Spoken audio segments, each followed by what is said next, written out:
talked about. Mm-hmm. So sort of the Yolo County residency, Sure. Getting your main source of income through SSDI, all that stuff. Right. So when I asked Case Review about it, what they suggested is just sending them basically an email, just letting them know. And what they do is they just add that into your file, Mm-hmm. and then that sort of automatically updates your application. So I think what the best strategy for this would be is I can basically write out an email for you, or write out basically a letter as an attachment to an email. Okay. And then I will basically give that to you to sort of just put your name on it, put in your own words if you want, and then direct you where to send that to. Okay, and so... Then what that'll do, so what that'll do is that'll make sure that Yolo County Housing just has all of your preferences and has all of your information up to date. Sure. And then once those get updated, hopefully, if it's any information they don't know about, that will move you up that list. Okay. So then you won't do it directly then? Just for you? Just you? No, correct. We think that this is sort of the best way because they tend to deal most directly with applicants. Okay. So we think for just the preferences update, actually the quickest and most direct way is to just get that straight from you. And we can sketch out sort of an email, let you know how to say it. That is something we can definitely do for you. Okay.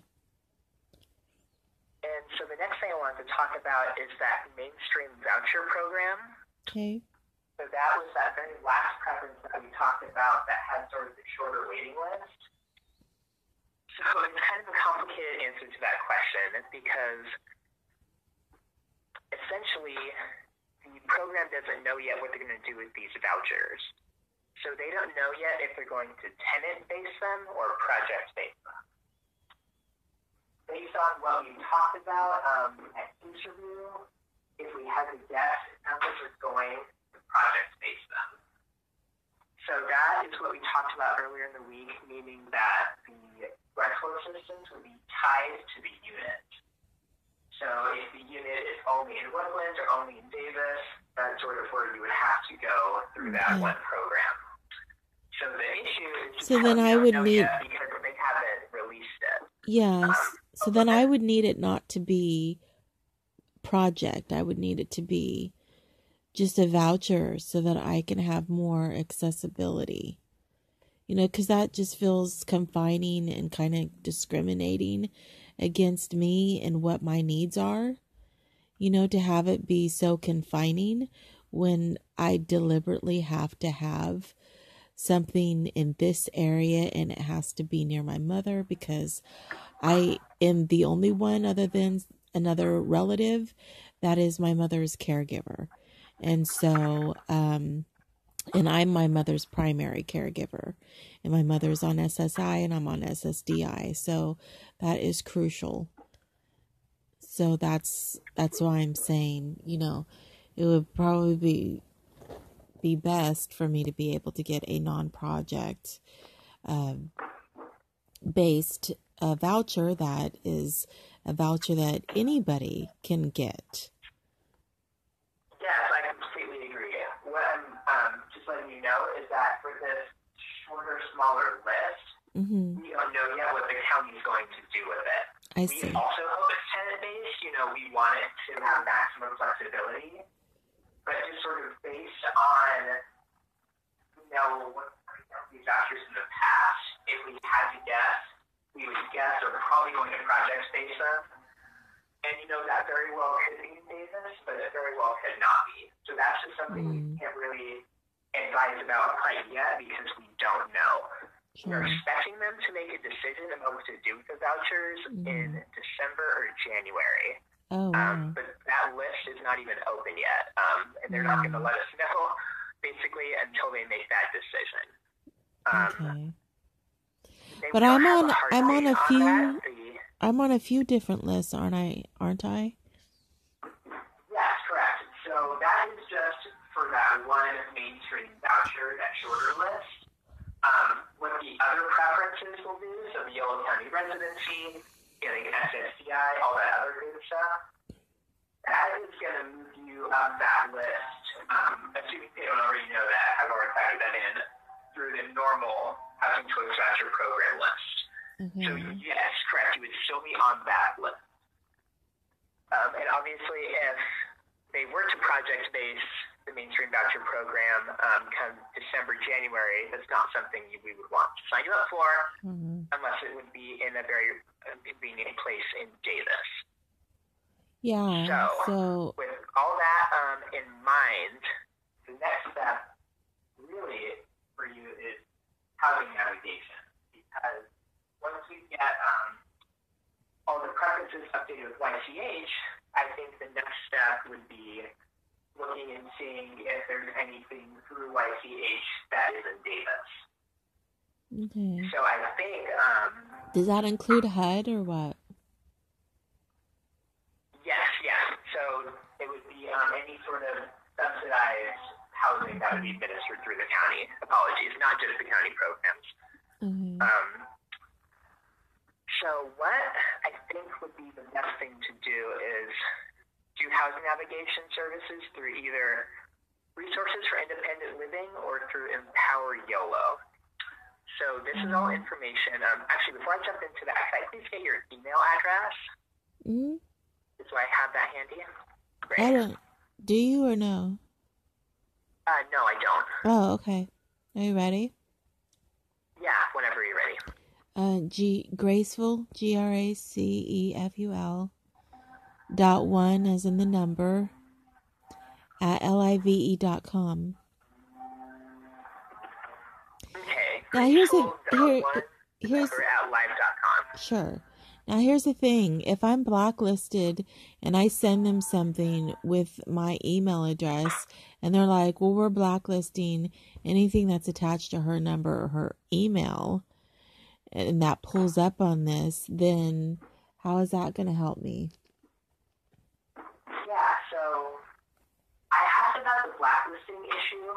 And basically, YTH can't do anything like that without going through very, very strict administrative procedures.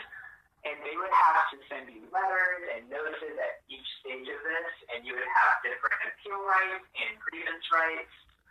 And given that the last time you checked, this last week, you were still on the list. Well, right, because I had just recently been put on it.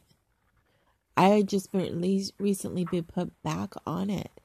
And I had been taken off of it numerous times in the past 13 years. I mean, I had been applying since 2008 and then 2010 and then 2013, so I mean, and they kept taking me off of it. So, I mean, this is kind of crucial, Sure.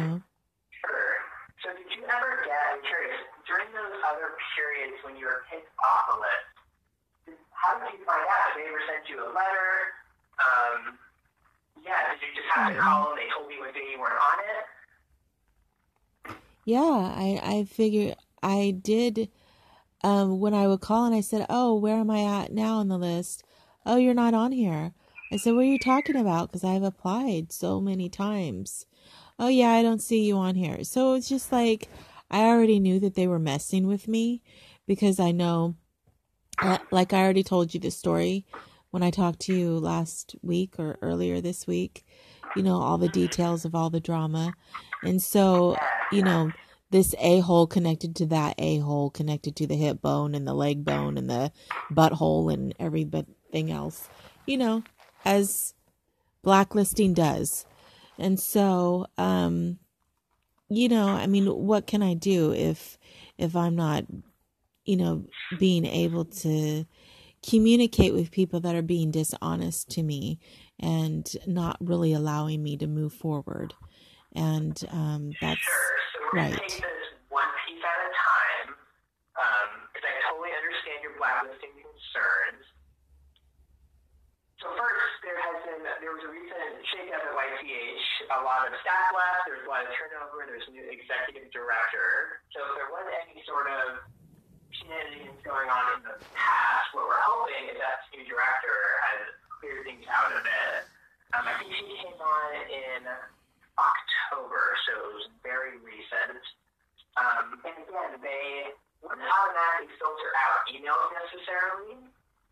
So we think that the preference coming from you should be no problem. But say, they don't get the email or get deleted or whatever reason, that's how the sort of last piece is going to come in. So even if there's some issue and it doesn't get through from you to YCH, that's what the other org I'm about to tell you about will hopefully be able to help with.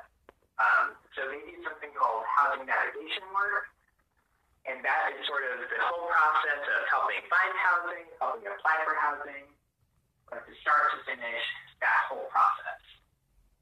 So I think even if communications coming from you aren't getting through somehow, communications coming from them on your behalf, if they're able to help you, certainly would get through, because these are partner orgs they work with, sure. all day, every day kind of thing.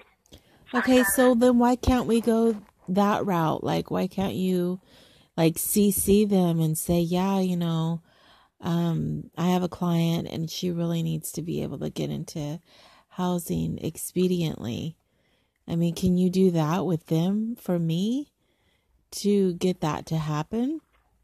Because then it sounds like... We don't do reverse referrals that way. Generally, these organizations will refer to us if there's legal issues. But honestly, all you need to do is just give them a call. So the reason I asked for your email is so I could...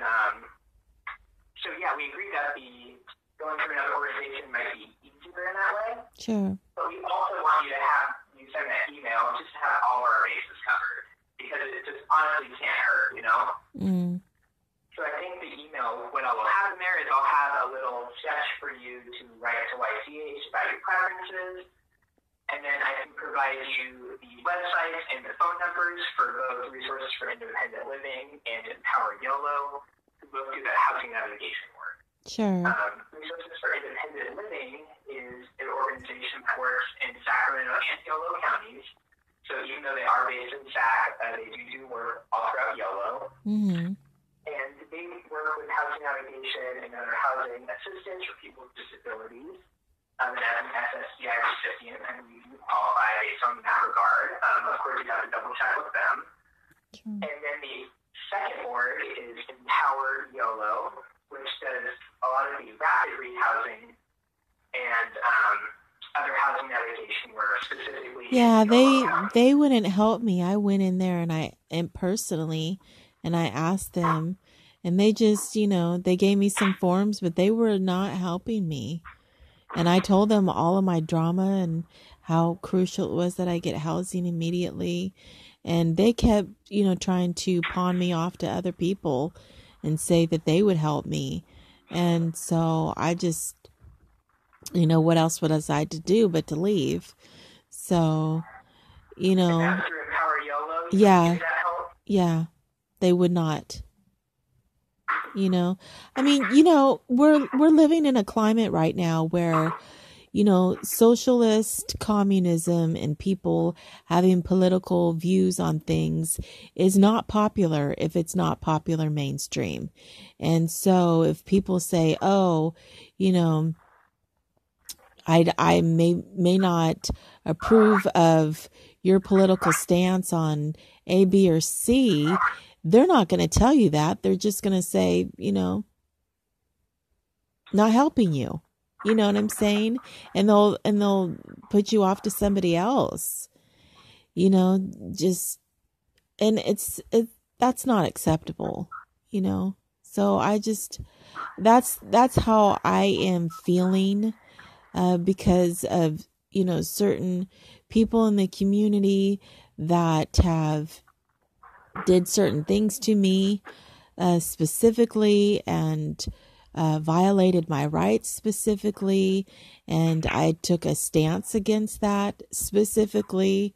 And so, people gossip, and that's not helpful for me when other people have positions. They don't know me personally, but they're taking their stance based on gossip. And so rather than based on, well, who cares what this person opinion is or that person. You know, my job is to help people, period. You know, this is, you know what I'm saying? And Sure. Like, I definitely understand it. I'm sorry that feeling that you're just getting pawned off from one group to the other. That's not a good feeling, especially when your issue isn't getting resolved in the meantime.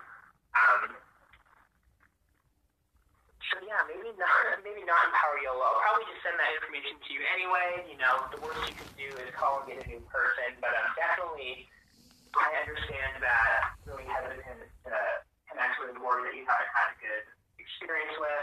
You certainly don't have to, of course, but I definitely would check out resources for independent living for that housing navigation. And yeah, in the meantime, I can write that email for the YTH preference. And I'm trying to think, was there anything else that we need to go over in the meantime? Do you have any other questions or anything? I know every time we talk, it's like a big dump load of information. yeah, it is, just because there's so much going on. I would say, you know, originally I was told from the DA's office, the victims unit, I was referred to you. Now, I was referred to you originally for legal help. And so, you know, I don't know, like, what all your office does for people for as far as legalities. Is it just housing, or are there other things that your office takes on for people as far as legalities? We do handle other issues. Housing has been a very big one recently because the coronavirus has really upended the housing market. So we have had a lot of people experiencing homelessness and evictions. But yeah, we do a certain other civil work. Like what? I'm curious about what you had in mind. Like, we do stuff with health benefits. We do some wills and estates. We do public benefits, social security. Yeah, did you have something specific you wanted to ask about? What did you say? It was public defenses? What is that? Public benefits, I'm sorry. Public benefits. Oh, okay. Well, basically, I needed somebody to represent me at a court because I had a state capitol employee that, I don't know. I might want to have this be confidential between you and I for the time being. Is that possible? Yes, all of our conversations are covered by the attorney-client privilege, so they're all confidential. Okay, cool. So this person, she works at the state capitol, and she is an enemy of mine. We used to be friends many years ago, and we became enemies because her family was doing, riffraff stuff with my neighbors, and my neighbors happened to be related to cops. And I told you a little bit about that the last time I talked to you. Anyways, this person put a restrainer against my freedom of speech. And because I reported her at her work making hate crimes against me in my community. I mean, she has tried to tap my bank account information and my post office information. And so when I called the Capitol and I said, I'm going to be suing because I documented all of this. It's not hearsay or just an idea. And I documented it, and she had been harassing me for the years, and she moved to my mother's low income housing and does not qualify to even live at my mom's low income housing. And I'm my mom's caregiver. And so, she has gone to lengths to harass me for years, and then had the audacity to have almost the entire state capitol defend her and say that I said horrible things about her. And I did say horrible things about her, but they were all true. And so she put a restrainer against my free speech to report crimes that I've witnessed and crimes that have happened to me. And Dan Walk, he's the judge there in Yolo County, and I've been trying to fight this restrainer because that's ridiculous. They put a 5-year restrainer against my freedom of speech, and I don't even feel like I can go anywhere in my community. I already feel trapped enough having survived everything I've survived, and now this jackass has literally put a restrainer against my freedom of speech. When I tried to get Dan Walk to drop it, I did the paperwork myself, and he's like, well, she didn't receive the paperwork, so we can't drop it. And I said she did receive it because I sent it to her FedEx and I sent it to her UPS. And the first judge that was assigned to it, his name was Judge Mock, ironically, and he said that we were allowed to mail each other these filings. And then Dan Walk said, no, I want you to send it to her personally. I said, I can't send it to her personally, and so he's like made it almost impossible for me. And because I'm in a financial hardship, being that I'm on SSDI, that would cost me an additional like $150 to get a process server to serve her. And so I'm just like, I'm beyond whelmed, and so I'm like, so what do I do? Can I told the DA's office all of this stuff because I said she tried to put me on their CLEATS program, of a stay away order. And I said, and I'm not a criminal. She did this against my freedom of speech. And the DA's office says, well, we don't have you on a criminal list anywhere. And I said, well, that's because it's a civil harassment. And she put it against my freedom of speech. But she also illegally filed this CLEAT program thing. And I said, and you can only do that when somebody's a criminal. And you are filing against them being a criminal. And she's like, yeah, you're not on here at all. And I'm just like, well, I need somebody to help me. I need somebody to go in and defend me and work with the DA's office or something and go in and talk to Dan Walk and get them to drop that restrainer, because that's 5 years of violating my rights. I don't feel like I can go anywhere in my community without being harassed from cops. And that's not okay. I've already been harassed. I'm sorry, I didn't mean to interrupt you, but I was just going to say I've already been harassed at the hotel from this person. She literally stalked me at a hotel because I'm in between housing, and she stalked me at a hotel to harass me there.